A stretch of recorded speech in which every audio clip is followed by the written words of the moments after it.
경영 성과는 별로 안 좋은데 성과급은 그대로 유지가 되고 명목상으로는 성과급인데 성과가 없다고 되는데 성과급은 계속 나가고 지루한 이 소모적 논쟁이라고 저는 생각이 들거든요. 조폐공사도 저기 부채 총계는 계속 늘어나고 또 경영평가는 A에서 B에서 C로 계속 이렇게 떨어지고 했는데 이건 한번 정리를 해야 되는 거 아닌가요? 네, 반창식 사장님. 네. 뭐 조폐공사뿐만 아니고 여러 공기업들의 공통된 그 이슈일 수 있는데요. 네. 통상 이렇게 성과급이라고 지급하고 있는데 네. 그 성과급이 성격이 성과보수라고 봐야 됩니까? 아니면은 실질적으로는 그냥 통상임금이라고 봐야 됩니까? 내부 성과급은 이제 200%를 다 각 기관이 공통으로 줍니다. 예. 그리고 나머지 이제 경영 평가 또 성과급은 제로에서 300%까지인데요. 예. 근데 이제 법원에서는 경영 평가 성과급을 평균임금, 뭐 통상임금으로 이렇게 인정하라고 최근에 나오는 사례가 많습니다. 그래서 제가 국정감사를 할 때마다 이게 경영 성과는 별로 안 좋은데 성과급은 그대로 유지가 되고 또는 이제 인상까지가 되고 그래서 이게 말이 되느냐는 이야기가 도돌이표처럼 계속 반복되고 있거든요. 네. 그래서 이게 임금 체계가 문제가 있으면 빨리 정리를 해야지 실질적으로 통상임금 또는 평균임금이면은 그걸로 산입을 해서 하든지 해야지 명목상으로는 성과급인데 성과가 인정이 안 돼 평가할 만한 또는 인정할 만한 성과가 없다고 되는데 성과급은 계속 나가고 또는 인상까지 되고 하는 일이 반복되는 거 이거는 정말 이게 좀 지루한 이 소모적 논쟁이라고 저는 생각이 들거든요.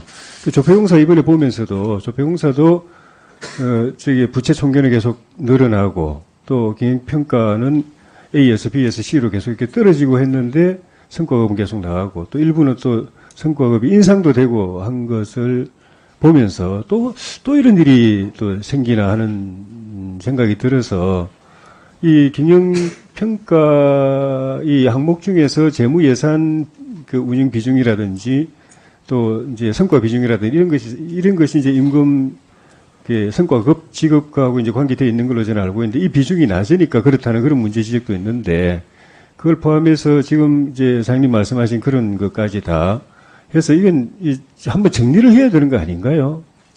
네. 성과급의 이 그 개념부터 해가지고 지급 기준 해서 이런 그 소모적인 논쟁을 우리 국감장에서 더 이상 안 하도록 해야 되는 거 아닌가요?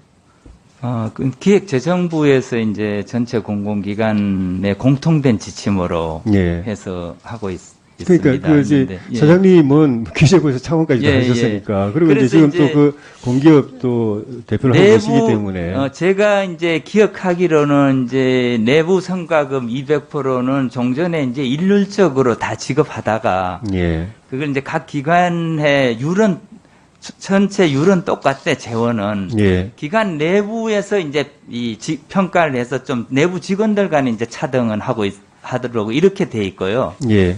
그 다음에 이제 경영평가 성과급은, D 밑으로 받으면은 제로고요. 예. 그 다음에 이제 뭐 A, 뭐 S 받으면 300%고 뭐 이렇게 해서 차등을 두고 있거든요. 평가 그래서 체계도 이해가 안 되는 부분이 아까 예. 업무 보고 또는 이제 답변 중에서 올해 이제 사장님께서 이 경영을 흑자로 전환시켰다고 말씀하셨는데 경영평가는 지금 작년에 이게 작년 말씀이죠. 흑자 전환시켰다고 하셨는데 C가 나왔거든요.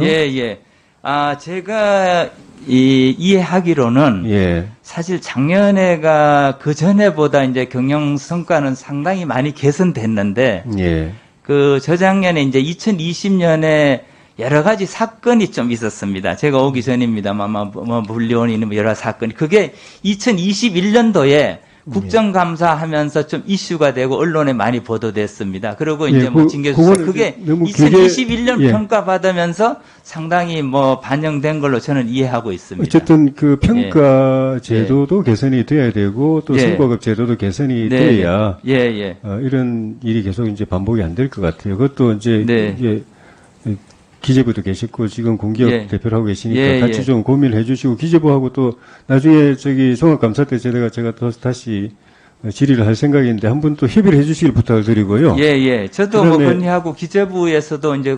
경영평가 제도에 대해서 좀 예. 개선 방안을 여러 가지 하고 있는 걸로 알고 있습니다. 예. 그다음 이제 윤희성 행장님. 예, 우리 수원에서 2019년 20년도에 유통기업 우대 프로그램 지원액을 거의 20배로 증가를 했습니다. 213억에서 4,049억으로 증가를 했는데 유통기업 유치 성과는 겨우 1.5배였습니다. 16개에서 24개로 늘어났고, 근데 그 다음 해 2022년, 2020년, 21년, 22년 이 2년 동안은 2배로 늘어났는데 유통기업은 오히려 더 감소했습니다. 24개에서 19개로. 그 원인을 어떻게 보십니까? 짧게 좀 말씀해 주십시오. 유통기업에 대한 건 좀 알아보고 답변을 드리겠습니다. 제가. 예, 뭐 세부적인 원인 여러 가지가 있을 수가 있는데 제가 생각하기에는 이게 이 대한민국이 요 근래에 기업하기가 정말 힘든 여건이 점점 심화되고 있는 것 아닌가, 악화되고 있는 것 아닌가.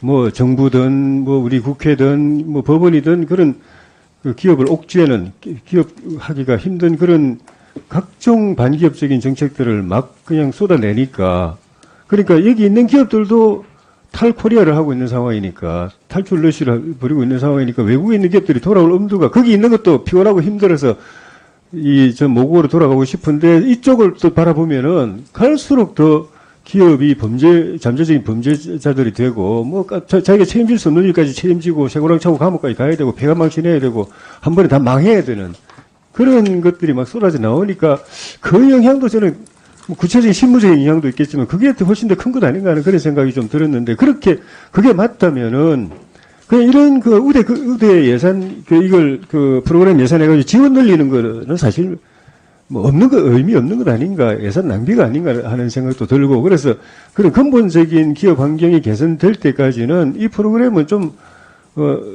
계속 지원을 한다든지 또는 지원액을 늘리는 거는 좀 제고할 필요가 있지 않은가 이게 밑 빠진 독이 물 붓기 아닌가 하는 그런 생각이 드는데 행장님 생각 어떠십니까? 예, 뭐 말씀하신 대로 유턴 기업이 금융 지원만으로 유턴을 할지는 못하겠죠. 여러 가지 뭐 다른 요소들도 다 필요한데 뭐 저희가 할 수 있는 부분은 산업부나 코트라든 유관기관과 협력해서 유통기업 마케팅 강화를 하고 또 그게 저희가 가지고 있는 금융 프로그램으로 뭐 확대 노력하는 지속적으로 노력하는 하고 있습니다.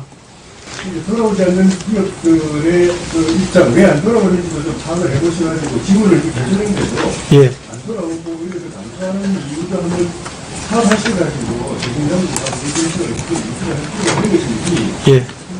기존에서는 충분히 저희들 대안을 봐야 될 거 아니에요? 예, 뭐 저희 해외경제연구소에서 해외 투자에 관한 여러 가지 연구도 하는데 유통기업에 대한 그래서 왜 안 들어오는지에 대해서도 한번 연구 한번 해보겠습니다. 정책 개선에 반영을 할 수 있도록 했습니다.